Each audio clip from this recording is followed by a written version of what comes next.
you will fit in with the crew by being yourself. Like, you will find your sense of belonging with the crew if you are yourself.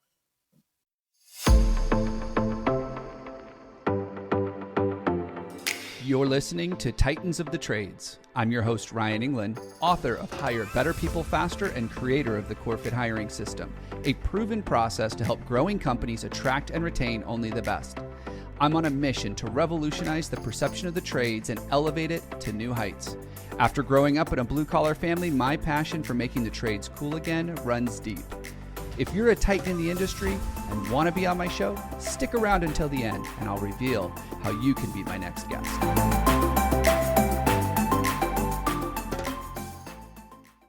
Welcome back to another episode of Titans of the Trades. I am your host, Ryan England, and today's guest is a heavy equipment operator.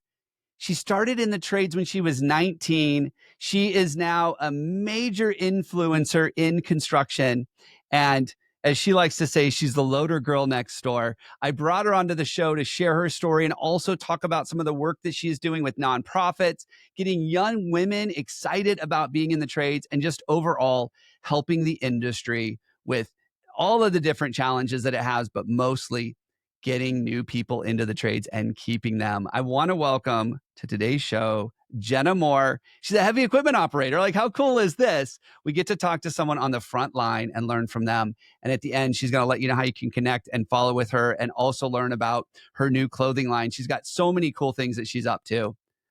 Let's jump in. Brenna, welcome to the show. Thank you for having me.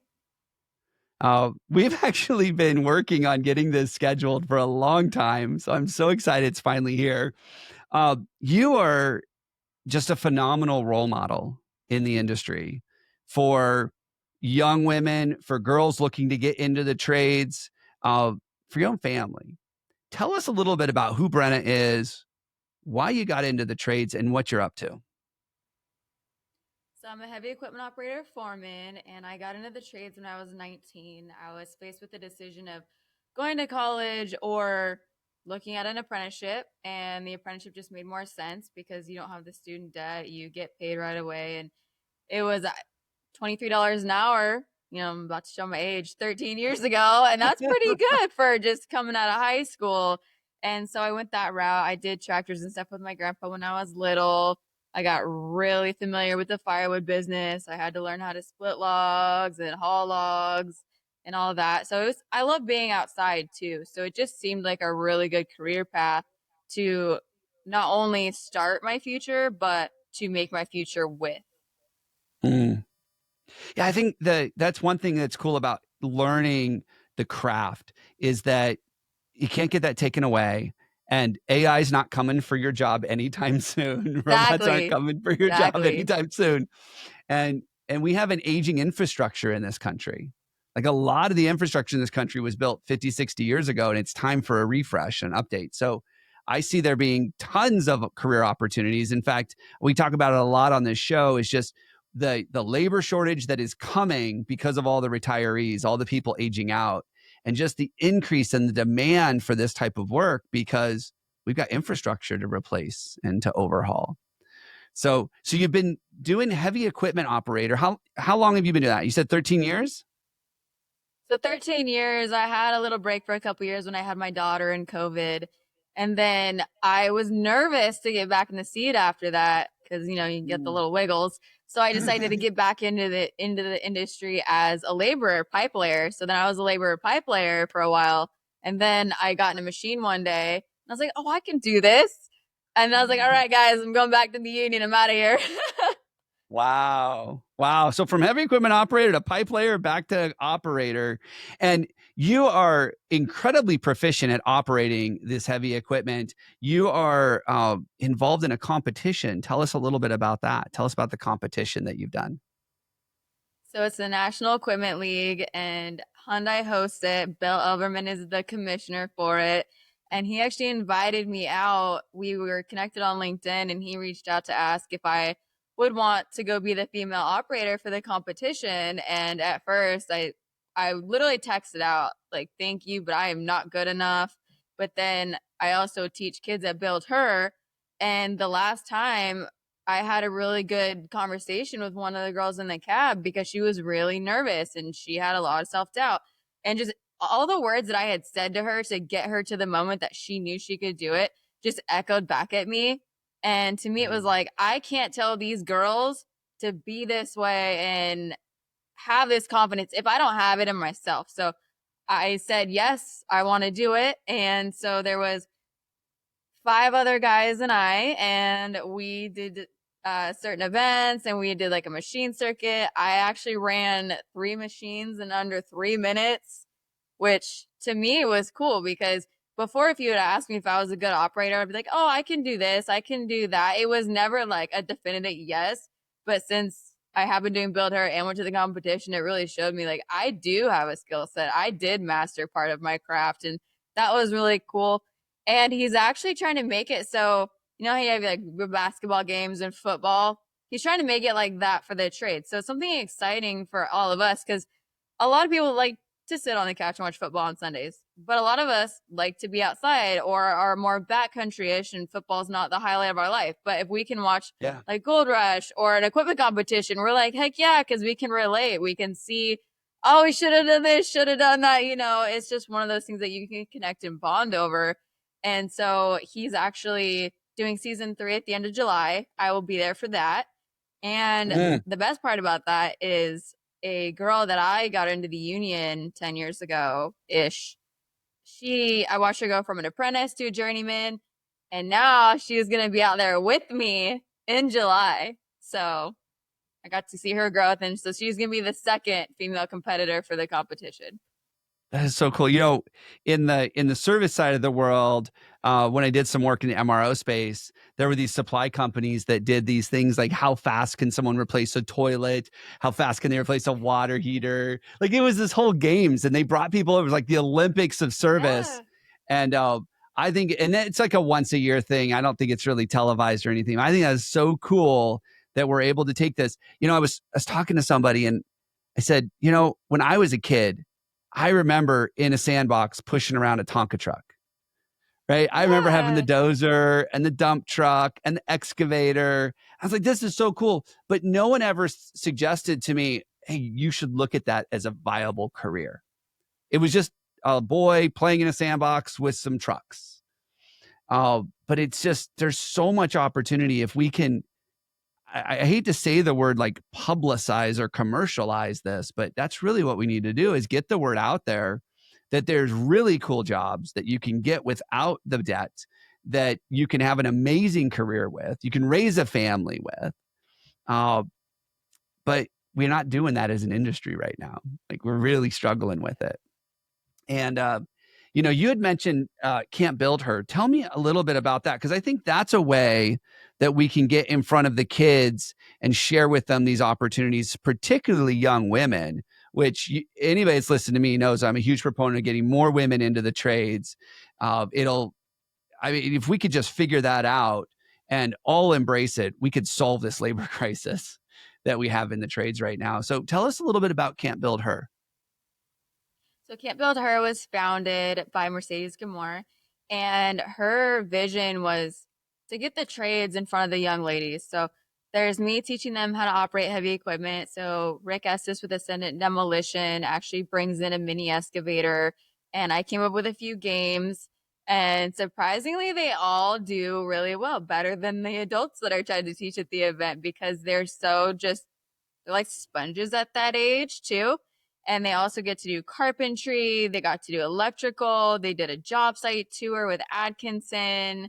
So a lot of Yeah. it is just hearing from and seeing women instructors that they can go have this career, that this is what the career is about. And a lot of times people don't think about the trades because they didn't grow up banging nails in a piece of wood with a hammer because their grandpa was trying to keep them busy in a shop like mine did. So they just haven't had the opportunity to try things. And this is giving them the opportunity to get hands on and hear from women in construction, because she also does a women's panel too, where different unions come in, different ladies in different positions come in. And that's what's really cool too about Can't Build Her is Mercedes is also including like the management side for construction. She has project managers come in to speak too.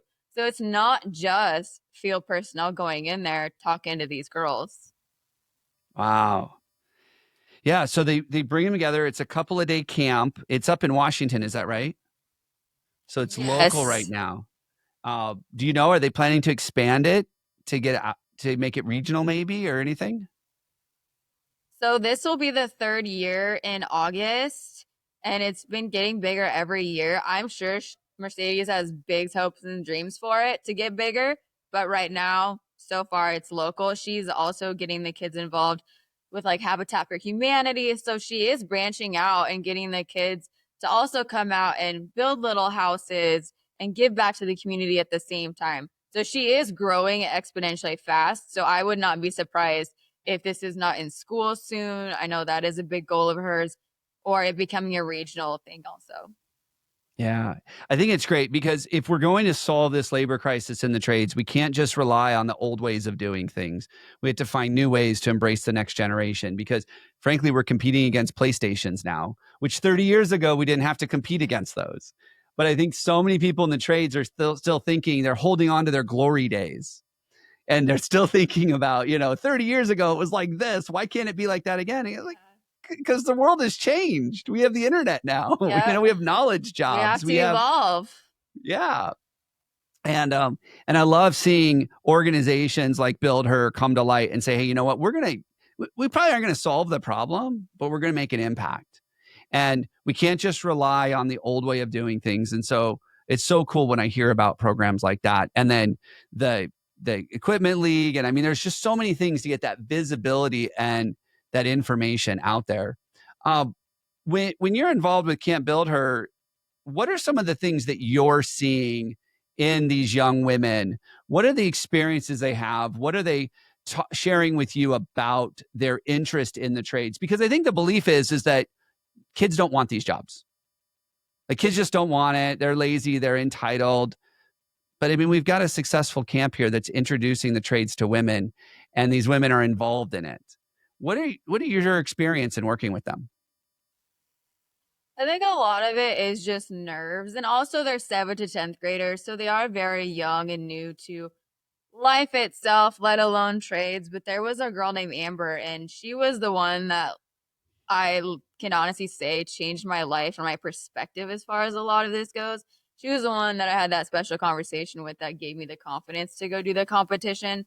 So she came back last year for her second year, and she wants to be a heavy equipment operator. She was the only girl that raised her hand when I asked. And I know it's because a lot of them have been subjected to it, but so she is too old to be in the camp now. But we Mm-hmm. decided to have her back as like a student mentor.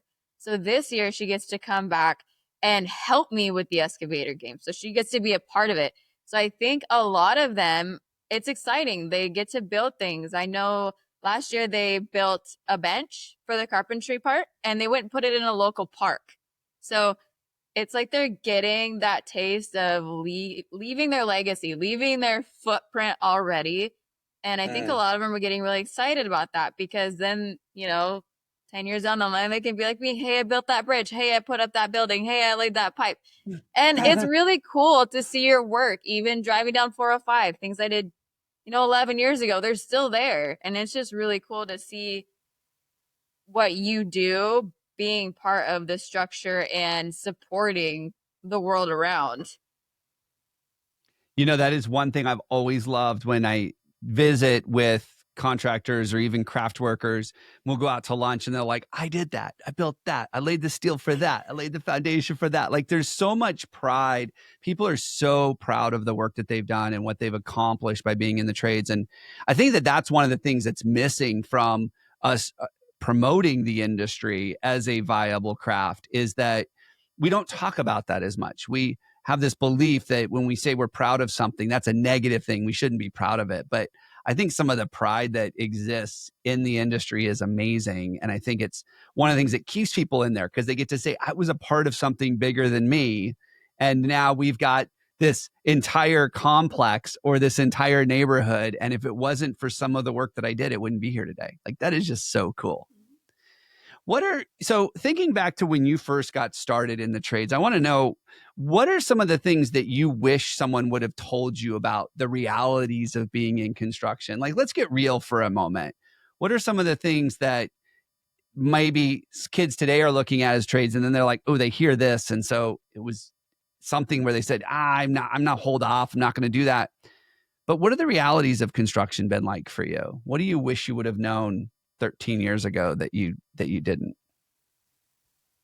Just to be myself and be authentic, to be honest, because I was always worried about the judgments, and I did get a lot of it verbally back then, but it was just to know that I have a place out there as long as I work hard, and what I'm willing to put into it are basically the credentials at that point. When you first start, as long as you're willing to learn from those willing to teach, you will have a bright future in the trades. It's just getting out there, not being afraid, definitely not being afraid to fail. And I know a lot of that can come from our upbringing too. Like, I started studying psychotherapy, and I know that the apprentice that had maybe everything growing up, he might think that he knows what he's doing. It's going to take me a little bit for him to figure out, hey, I do need to learn. Whereas somebody that came up kind of like me, they're going to be afraid to fail. They're going to be afraid to disappoint because they're going to be afraid to lose their job. And then they're not going to want to try as hard, or they're going to be just flat out afraid. So just knowing that, just go out there and try. Don't worry. Like, we know as a foreman now, I know if an apprentice comes out, I know that you probably don't know how to dig a perfect grade for a pipe ditch. I know that. And that's okay. That's why I'm there, to teach you. So it's just honestly like conceptualizing that you are there to learn and learn from those willing to teach you, even if it isn't your specific craft. I was a heavy equipment operator, and then I went to work in a quarry. I got to learn how to work on the plants. I got to learn how to weld. Is that in my job description? No, but I can weld. So it makes me a better asset, and I can contribute more. And the more that you know what's going on around you, the more you can jump in and help when that mechanic looks like he's just done for the day because he's been wrenching for 12 hours. It's just, then you can be more of a team. And then taking the initiative to do that, it's all around going to help your whole future. Because, like I said, I got into the trades when I was younger. Then I got out when I had my daughter, went back in. And personally, if I didn't master a craft, I don't know how I would have financially made it after I got divorced. So it's also allowed me to rebuild my entire life pretty soundly because I learned all this before. So it was just like jumping back in and riding a bike. It wasn't competing with 50 other resumes for one position, because those roads are always going to get potholes. Those buildings always have to be updated. There's work all around me. And that's what has really allowed me to grow. I love that. You started off by saying something that I thought was really profound, and I know it's really important to you in the work that you do and the influence you have in the industry, is this idea of authenticity, being authentic, being yourself, not pretending to be someone you're not. What are some of the challenges that you see in the industry when people aren't authentic, and how do you think we can overcome some of that? I think a lot of the challenges are connection with certain people, because if you're scared to be yourself, or you think you need to fit in a box, then you start adapting that personality in that front. So if I'm trying to teach you, but I can't connect with you on your level, it makes it really hard for me to understand your learning style. It makes it hard for me to look inward, as they called me a new age foreman, because I'm not just, one way fits all when I'm teaching. Like, I want to see how they learn best. How can I look at myself and adapt and evolve to help them learn how they need to learn? Because everybody is different. And just when you're yourself, we can make a better connection. We can communicate better. When you're not worried about judgment or anything like that, you're more comfortable. You can just learn better, like point blank. At the end of the day, you can just learn better. You're going to fit in where you were trying to fit in before. You don't need to fit in, but you will fit in with the crew by being yourself. Like, you will find your sense of belonging with the crew if you are yourself. Yeah. I think that goes back to some of the things you said earlier, where People, depending on how they were raised and how they approach the apprenticeship or getting involved, uh, they hide behind that facade, right? And Yeah. so they aren't their authentic selves. And it's really difficult if you're being authentic with me and I'm not being authentic with you. Just like you said, it's hard to build that relationship because one of us is hiding behind something. And honestly, I was like that for 10 years. I was afraid. It took me, it was 2 years ago to finally say, yes, I'm good at my job. Yes, I can run this loader efficiently. Yes, I can do this. Yes, I broke trucking records. Yes, I can teach. Up until a certain moment, it was, I just did what I was told, kept my head down. It was what it was. And then like I said, I had a moment and I was like, you know what? This isn't working for me. This isn't because it's not broken. We're not going to fix it. We're just going to go ahead and fix it now. And since I started living that way, true in my career and true in my life, that's kind of when I exploded as an influencer because I'm out there saying what we're all thinking inside or what we're afraid to say out loud. And we need more of that. We need much more of that. I think social media has ruined it because the stuff that gets promoted all the time is just the fun stuff, right? Uh, so two questions for you. We'll take these one at a time. The first one is, you've been doing this for a while. You've seen the trades. You know a lot of people, and you are incredibly authentic person. I've known you for a little while. What's one piece of advice you have for the industry as a whole, if they want to do a better job at attracting the next generation and even women into the trades? I think being truthful about the trades, I've seen a lot of initiatives going on, and it really sounds like sunshine and rainbows, and it can be, but it's still hard work. You still need to show up mentally, emotionally, physically strong to get through the days. It's not just show up and stand around. You need to be included. You need to make sure that you are being part of the crew and part of the team, learning. And also don't let the doubts of others become your limitations. And for a lot of young women, I know, especially the younger girls that I saw build her, I mean, they're in high school, right? And that's where us females fall into this image issue. We've all Yeah. done it. And it's a lot of them don't want to sacrifice their identity to go be in the trades. And they think that they have to because of the stereotypes that have been put where, oh, well, if you're going to be in the trades, you got to be a masculine woman. You don't. I'm 5'2" and weigh 115 pounds. My nails are done. My lashes are done. Like, this is how I would go to work, to be honest, with my hair up. But just because we don't go to an office every day, just because we don't sit at a desk every day, my loader is my office and the armrest is my desk. That's where I take all my notes. And to be able to go from loading trucks to getting out and having a serious professional conversation with an inspector, it's the same thing. We're still professionals. We're just outside. So I Yeah. really think it's important for women to know that they don't have to lose their identity to go out there.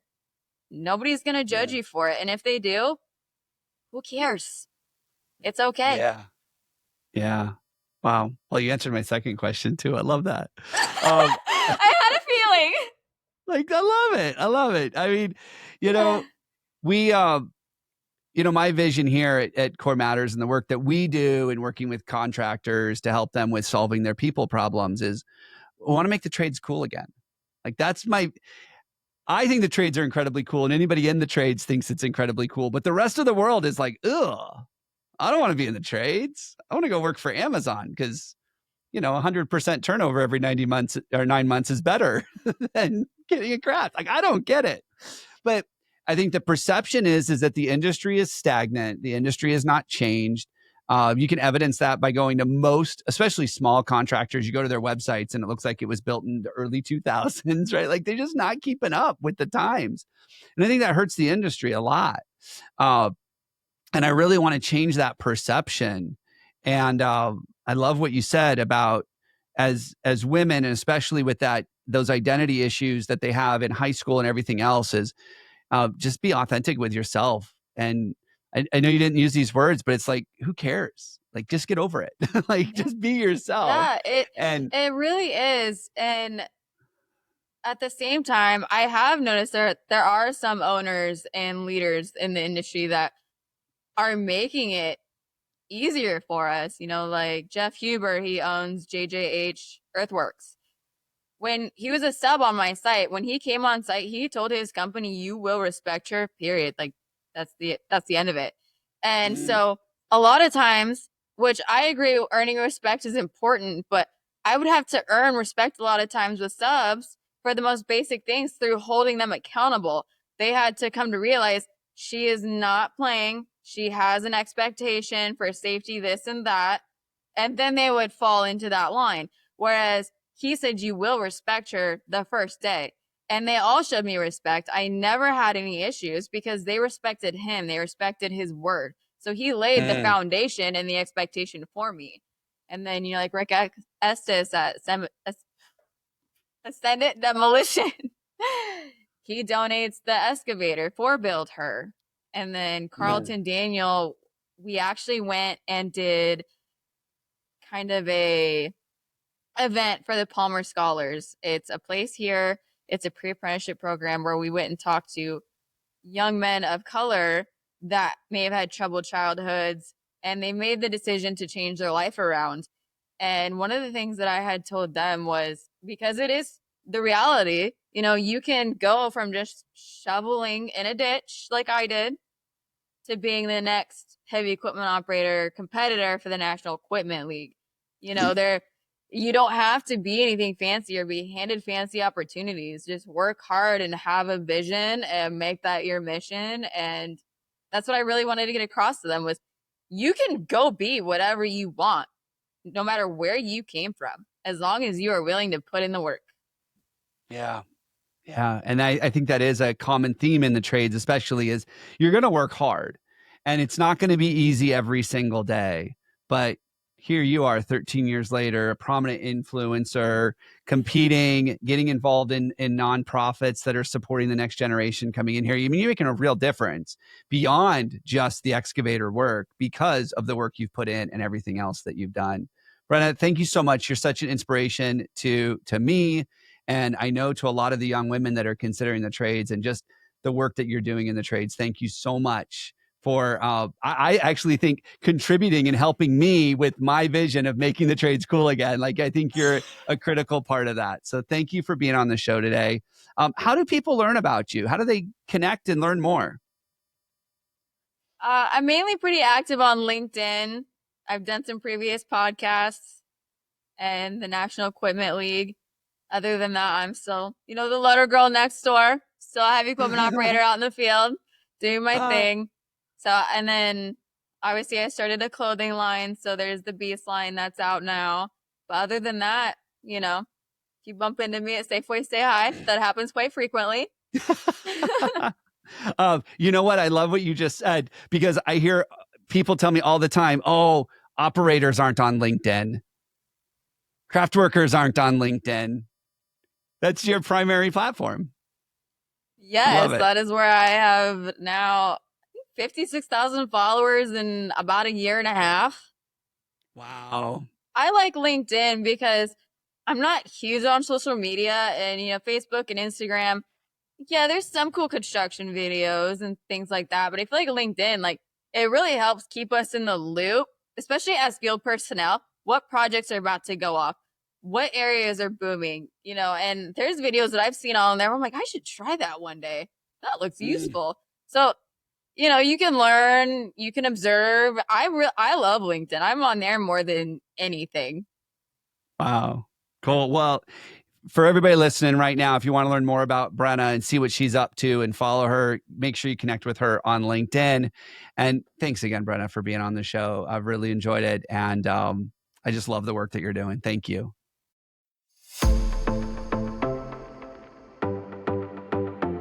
Ryan England here. Thank you so much for listening to Titans of the Trades. If you're a titan in the construction, manufacturing, or skilled trades industry and would like to be a guest on my show, please visit podcast.corematters.com. If you found value in this interview, would you share this episode on social media? Just do a quick screenshot on your phone and share it with a friend or post it on social. And if you know someone that would be a great guest, tag them on social media to let them know about the show and include the hashtag Titans of the Trades. I love seeing your posts and guest suggestions. We are regularly putting out new episodes and content. To make sure you don't miss any episodes, click the subscribe button. Your thumbs up, ratings, and reviews go a long way to help promote the show and get me one step closer to solving the labor crisis facing the industry. Want to know more about how we're doing that? Go to our website or follow me on LinkedIn. Thanks for listening.